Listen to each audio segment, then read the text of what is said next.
As when I told him my experiences of being a black woman in America, basically told me to suck it up. You know, the second that I heard Alex say this, I said to myself, what are you doing?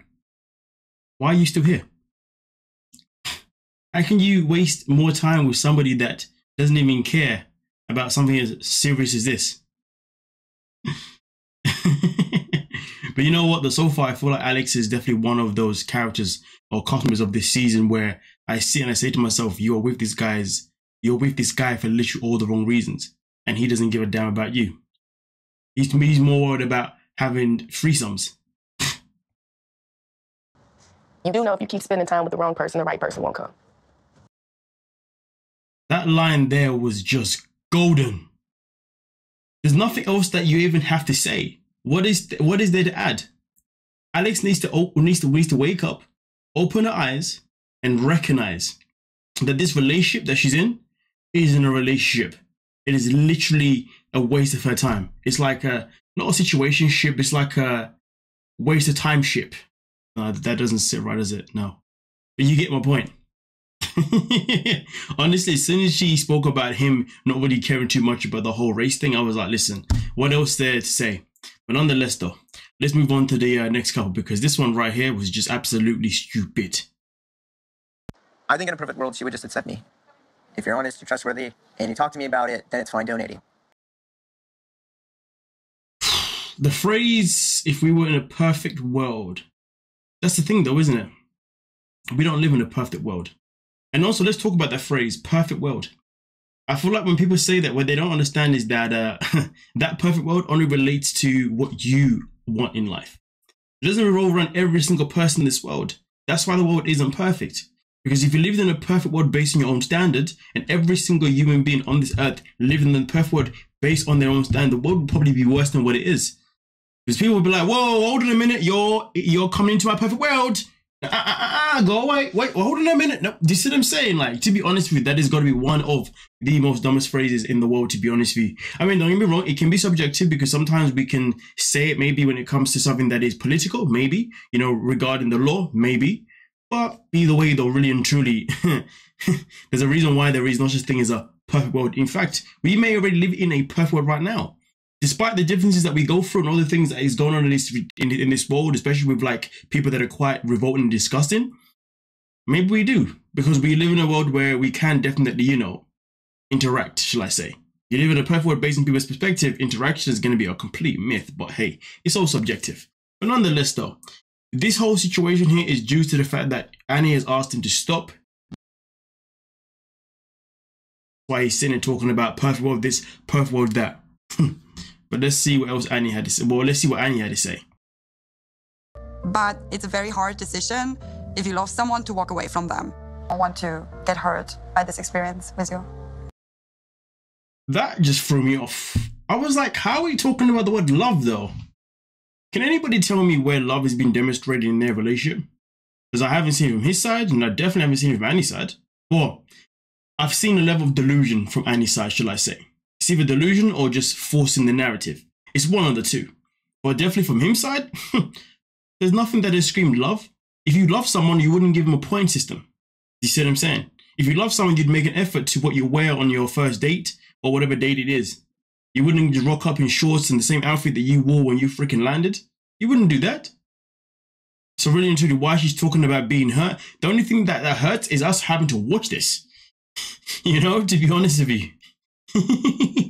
But really and truly, I don't know why Annie decided to come on the show and come across as somebody that is this desperate for somebody that is showing her no emotion that she would like to have from a man. So how she talks about love and all this kind of stuff, really and truly, you just couldn't make up this level of stupidity. But hey, it is what it is. We continue. Those are like qualities that are easily manipulated type of qualities. And what qualities are those? They're referring to the qualities that, or what Sean spoke about last week when he said that I felt like when you were Douglas, you was quiet, you was reserved, and you was scared. So therefore, you know, Aaliyah is now letting her friend know that, hey, this is what he said about the old person to me. And the friend is talking about, hey, maybe insinuating the fact that maybe he liked you that way because he could manipulate, he could control you, which then adds on to what is said next. he could have a fear of you becoming more strong and powerful and not need him at all.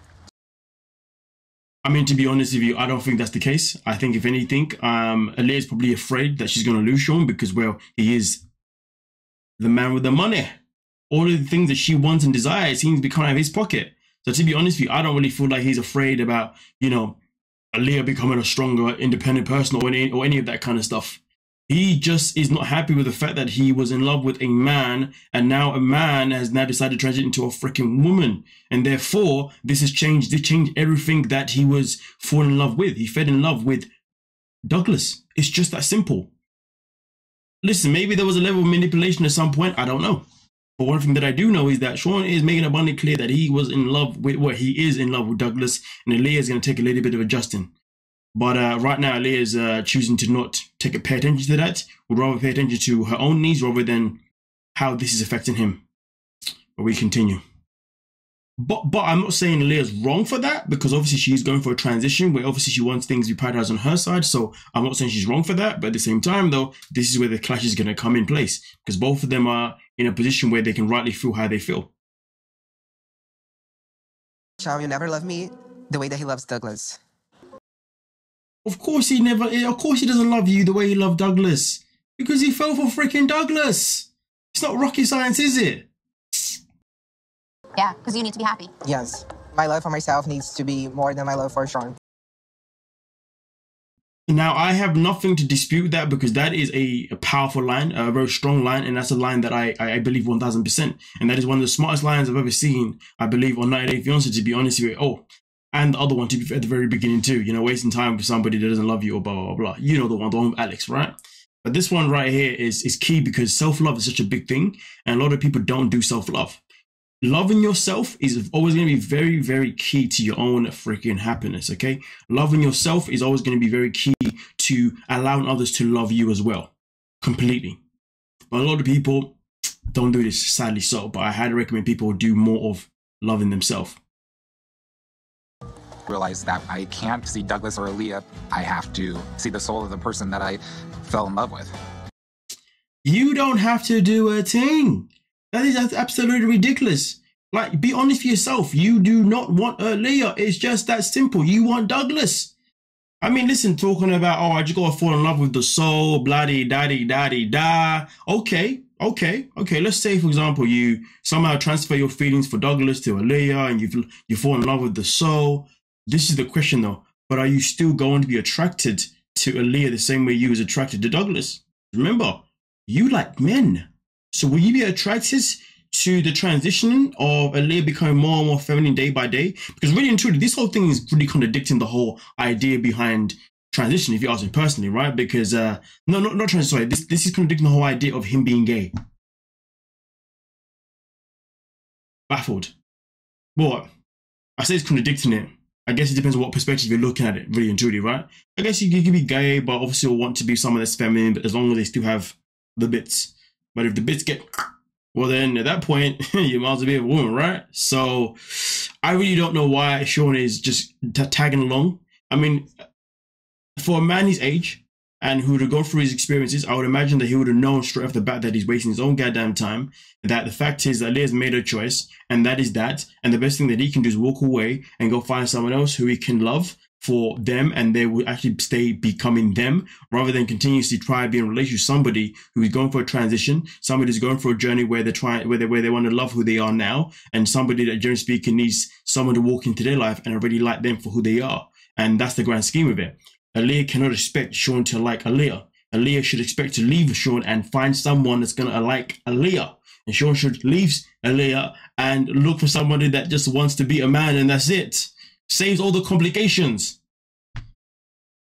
But hey, it's a madness. Each item is $2,000 and up.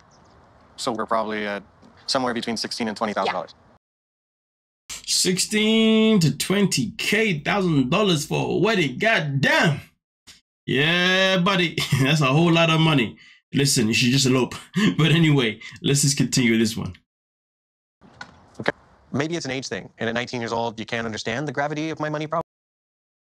So right now, MADELEIN is not having none of this. She's like, listen, you promised me a wedding, the wedding that I wanted. So I'm going to get the wedding that I wanted. But of course, he obviously told her about the money situation last week. And now he feels like, you know, his money situation is going on deaf ears, even though he spent like, what, 20K on a pair of glasses, but whatever. And now he wants to use the whole age thing. And there's something that I found interesting about him using age. And I've noticed a pattern behind it. And especially in this episode, he used the fact that she's 19, you know, several times, which got me thinking. But I'm going to get to that point in a second because there's more to come. Because the whole age thing, it's making me think now. I question her judgment, yeah. I mean, and like what I'm getting at is the prenup. Have you ever heard of it? It's more like you don't trust me. I don't want to be with person. Don't trust me. So this is where things got quite interesting, you know, because at first I was like, damn, she's overreacting. She's kind of showing us that she's with him for his dollar, you know? And obviously right now she's feeling like, yeah. But it's then what she says next that really hit me. And then I link it back to the age. But maybe I don't trust him right now. It's Luke who lied to me a lot. That was the line that hit me the most. He's so bull. So here's the thing. She's 19, right? And she's now saying that it's him that has lied to her a lot, which is something that we've definitely seen evidence of because he didn't want to tell her about his money situation before coming back to see her, okay? And he's already admitted that, you know, he pretty much ruled her with his money. And that's why he pretty much feels as if their relationship is more, that her love is more conditional than his unconditioning. So it hit me and I said to myself, you know what if this man purposely was out here looking for a woman that is younger than him, and obviously she is, but somebody that's so young that he's able to manipulate that person. That was got me thinking. So therefore I was thinking, because she's 19, he keeps repeating the fact that she's 19. I'm thinking that he was thinking that because she's 19, she should have no right but then to question anything that he says, because he's the older one, so therefore he should be controlled. He's older, so therefore he should be the one to manipulate her. That's what I'm thinking. And then to add on top of that, you know, she's now saying, well, he was a prenup because he doesn't trust me. But hold on a minute. What if I don't trust him? Because he gave me all his promises, but now all his promises are now starting to collapse. Yes, he gave me the car. Yes, he gave me the place for the rent. Yes, he got me the shop. But he also told me that he was going to come and live here and be with me forever. And then he also told me that I was going to get the wedding that I wanted. And Lord knows what else he's told her, obviously, behind the scenes and all that kind of stuff. So I do believe that there's probably a level of truth behind what she's saying right there. And let's be real, this is something that we witnessed before in the past with some cast members where, you know, we think that so-and-so is the person that is the best, that is the bad person, and so-and-so is the one that is the good person, when in reality, the other person has been the one that's actually been doing a whole lot of lies this whole time. You know, he's the one that obviously gave a lot of empty promises. So I am under the influence right now that if anything, Luke has probably given Madeline a certain level of promises that he's now not willing to live up to. And that's why now she's absolutely pissed at him. And she's thinking, hold on a minute, how can you sit here and ask for a prenup with me when you're the one that came into my life and you told me that you was going to give me this, you was going to give me that. And to be fair, there is a point where she does say that, listen, if I wanted to be with a guy with money, I wouldn't be with a Luke. Yeah, that was like an insult, but also that was insult, but also in a way of her saying that I'm actually with him because I actually do like parts of him. But maybe that, you know what I mean? But either way though, whatever part that she does like of him is probably based on the things that he has said in the past that he's probably lied about. And let's be real, there are a lot of men in this world that purposely seek younger women. Why? So they can take advantage of them, manipulate them, control them, and dictate everything. So I wouldn't be surprised if that was a narrative that was going on here with these two. But nonetheless though, let me know your thoughts and your opinions down below and we can most certainly talk about it. Don't forget to like, subscribe, and of course, peace.